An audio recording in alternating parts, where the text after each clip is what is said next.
What happens when a mom with a big TikTok following uses her platform not to improve things, but to dodge, downplay, and turn away from the actual problems at home? This isn't just some influencer drama. This is about kids living in a situation that's far from healthy, while their mother spends her time streaming, selling, and focusing on anything except fixing those problems. Today, we're breaking down the case of Alex Abu, the donut mom, and why her story has taken such a troubling turn. As we go through each part of this, you'll see a repeated pattern where priorities are upside down and the results speak for themselves. Donut Mom's situation appears to be getting worse with each passing week, and the most recent incident really puts it into perspective. While she was in the middle of a TikTok live promoting and selling items from her shop, Alex was interrupted by her young daughter. The girl looked uncomfortable from the start. Her expression was uneasy, her shoulders tense, and her voice had an urgent tone you hear when something really matters to a kid. She explained that the windows in her bedroom were broken. This wasn't just a small crack. The kind of damage she described meant that the hot August air was streaming straight into her room, turning it into an oven. She was feeling miserable and just wanted to sleep in the living room where it was colder. For many parents, the reaction would be immediate. Of course, yes. Most would pause whatever they were doing, especially if it's just a live stream, to take care of their child's comfort first. But Alex reacted differently. She looked at her daughter with a hard, dismissive expression and even blamed her for the broken windows, as if the child had caused the problem herself. Then she flat out told her she couldn't sleep in the living room. Not giving up right away, the little girl asked again, trying a different angle. Could she at least sleep in her mom's room? The way she said, "I knew you'd say no. You never let me," tells you she'd been down this road before. And Alex, without even pausing to think, confirmed her expectation with another no. I'm sleeping in the living room tonight, and you won't let me. When did I say you could sleep in the living room? It's hot in my room. I'm always hot in my room when I sleep in it.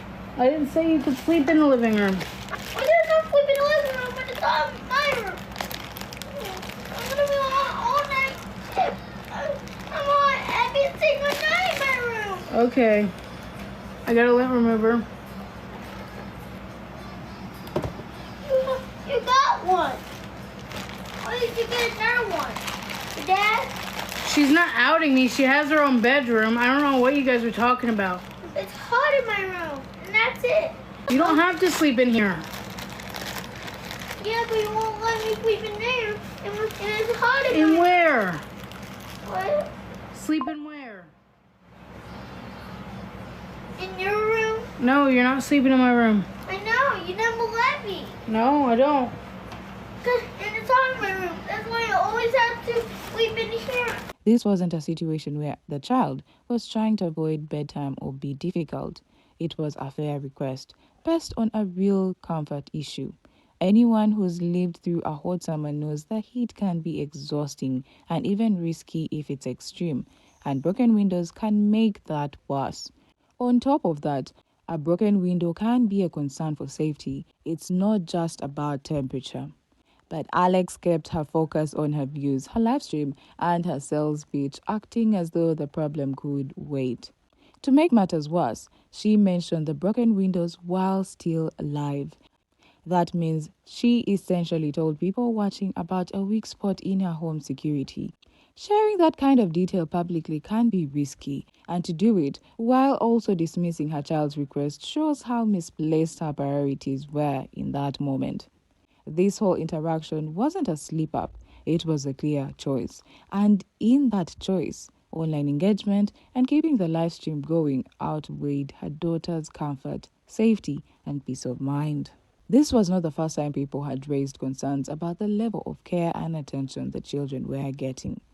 In earlier videos, viewers pointed out visible marks on the children. Her elder son has even said publicly that he feels uneasy staying with Taylor, his father, because of past experiences that left him feeling anxious and on edge. Even knowing this, Alex continued to send the children there. While these details might not sound dramatic on their own, put together, they can create a much bigger, more worrying picture. So when her daughter came to her in the middle of that live stream, clearly seeking relief from the heat and discomfort of her room, it wasn't just about being too warm. It was a small but important moment that tested whether her mum would pause what she was doing and show care, patience, and some willingness to help. Unfortunately, in this case, the answer was still no. Most parents, when their child says they're uncomfortable or upset about something at home, will at least stop, listen, and try to come up with a quick fix, whether that means offering a temporary solution or promising to address the issue as soon as possible. Alex's reaction was the opposite. Her first instinct was to shut down the conversation, dismiss the request, and move on with what she was doing. That kind of response doesn't just happen once. It's part of a repeated pattern, and it shows a mindset where immediate empathy and problem solving take a backseat to whatever else is going on in the moment. This incident ties directly to a long running theme in Alex's public behavior. Over and over again, she has told her audience that she doesn't get enough support, and she regularly explains it in the same way that the reason is shallow and based on how she looks or the style of her home.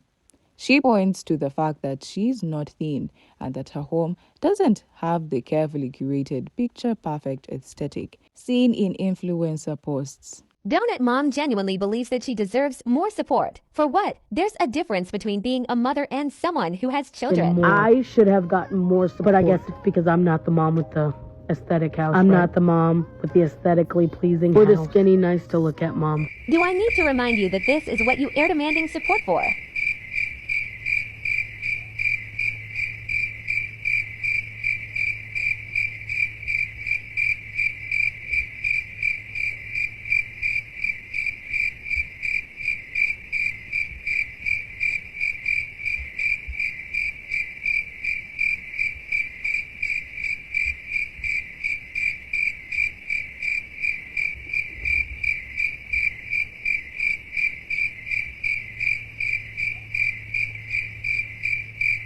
She's even gone so far as to say more than once that people avoid supporting her because she's not the mother with an aesthetic house and not a skinny mom that is nice to look at. These aren't throwaway comments made in passing. They have been part of a repeated narrative she has pushed for a long time. In framing it this way, she shifts the focus away from any concrete actions she could take to improve her situation or change public perception and instead makes it about surface level qualities she says she doesn't have. Here's the reality check though. There are plenty of plus size mums online with large, loyal, and very positive followings. The difference between them and Alex isn't about body type or whether their homes look like something from a design magazine. The key difference is that they show consistent care for their children, maintain homes that are reasonably clean and safe, and present themselves in ways that earn trust and respect over time.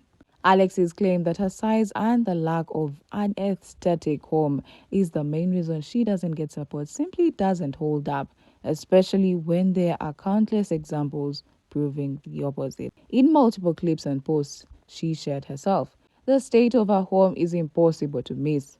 We're talking floors not just a little messy, but layered with clutter, discarded items, and trash that clearly hasn't been picked up in a long time.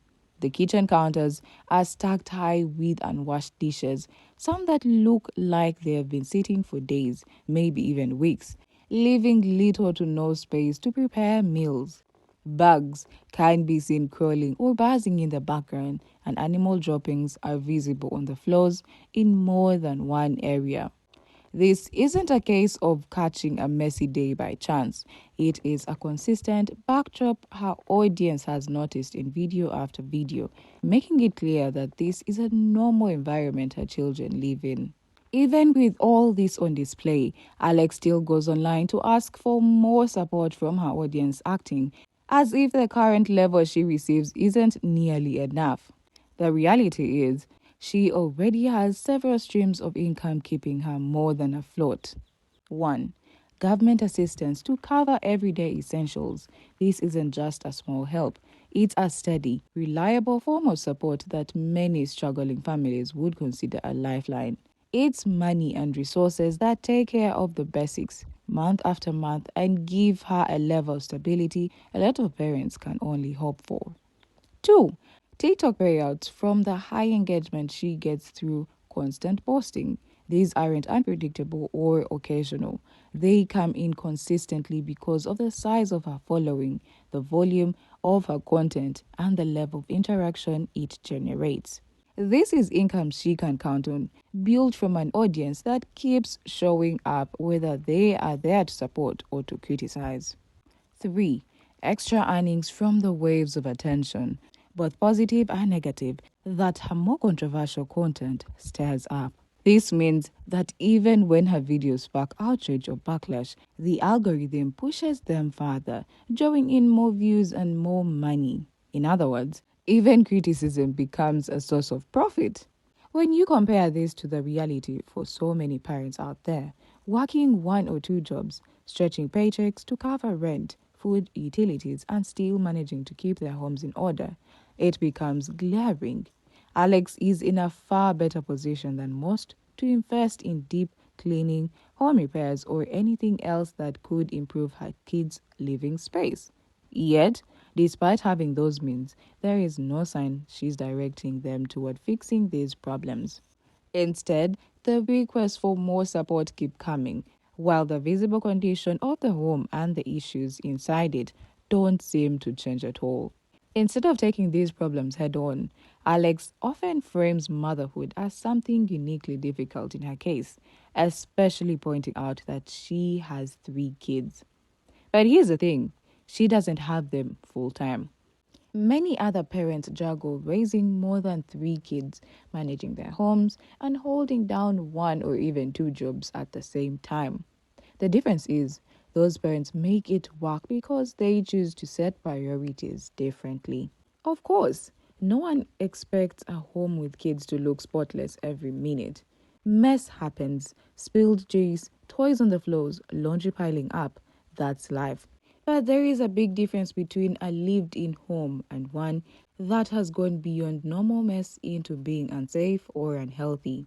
The basics: washing dishes after meals, picking up dirty clutter, sweeping or vacuuming regularly, wiping down surfaces, and making sure there are no hazards lying around, are tasks that can be done with a consistent routine.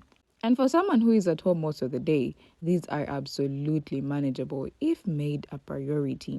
Instead, Alex allows chores to stack up for days or weeks, leaves animal messes untouched for long periods, and continues telling her audience that her home is just cluttered. She frames it as a minor aesthetic issue rather than acknowledging that the environment has deeper problems that need to be fixed. Refusal to use available help. If the workload truly feels overwhelming, professional help is always considered. There are plenty of cleaning services that can handle a full deep clean, scrubbing, disinfecting, organizing, so that the home is reset to a safe, livable state. After that, all that would be left is light daily maintenance, which would be far easier to keep up. Alex has already shown, time and time again, that she is willing and able to spend on non-essential luxuries, like getting her nails professionally done in elaborate, salon-quality designs that clearly cost a significant amount. These aren't quick, budget-friendly touch-ups. They are the kind of detailed work that requires both money and regular upkeep. That alone is a strong indicator that she has the budget and flexibility to bring in professional help for her home if she truly wanted to. The truth is, this is not about lack of funds. It's about where she chooses to direct them. Opting not to hire cleaning help, even when it's both affordable and easily available, speaks volumes. It shows she's consciously deciding to leave things exactly as they are, and that decision is based on priorities, not on a shortage of options. Her recurring comments about skinny moms seem to point toward projection, almost like she's constantly sizing herself up against them in a way that fuels her defensiveness and keeps her stuck in a loop of comparison. She's put out multiple clips of herself doing different exercise routines, like belly hoop workouts, which does show there is at least some desire to make changes. But those workout attempts keep getting undermined by the type of meals and snacks she chooses to showcase online. Foods that are heavy in fats, oils, and highly processed ingredients, often the exact same ones she gives her kids. And this isn't about an occasional treat or a weekend cheat meal. It's a repeated, everyday cycle that wipes out progress she might otherwise be making. So Alexable blocked me, but that's okay because I still have access to her content. It's really not that hard. It's everywhere. Donut Mom. But I wanted to take a look at this video right here. She is really working out. If you see, I think it's like that little hula hoop thingy that you do. You push the ball around and you attach an apparatus to your tummy. And in her case, stomachs. But you attach it to it and then you start like moving in a circular motion. I guess like that little hula hoop rotating thing is supposed to make you lose weight, which is a scam. I've done it before and it really doesn't. I mean, you're just pushing a ball around. But in this video, which you couldn't like if I looked like her and I was doing this, you could not waterboard this scenario out of me, this video. But she's putting it on social media to monetize out of it. Teach their own. But you can see where she is moving the hula hoop little thing around herself. That's not how it works, babe. Your body is supposed to do it, not your hand.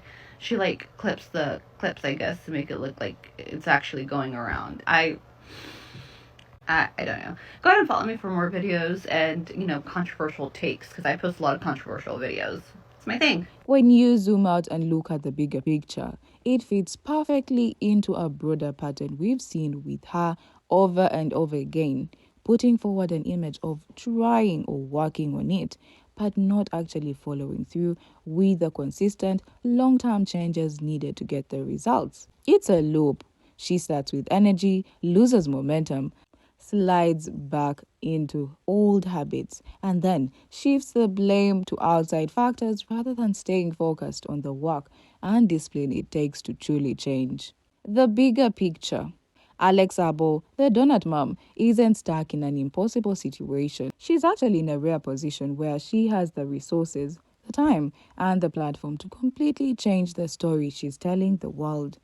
If she chooses to, she could turn things around in a big way, creating a home that's not only clean and organized, but genuinely safe, stable, and supportive for her children. Doing that wouldn't just make a difference in their lives, it would also help her earn genuine, lasting respect and real support online, rather than relying on the fleeting attention that comes from controversy and shock value. But here's the reality. Until she makes the choice to take full accountability and backs that up with consistent, visible action, nothing will really change. The same criticisms will keep surfacing, the same concerns will be raised, and her kids' day-to-day lives will probably remain exactly as they are now. So the real question is, how much more needs to happen? How many more warning signs and repeated patterns have to be seen before meaningful action is taken and change becomes more than just a talking point?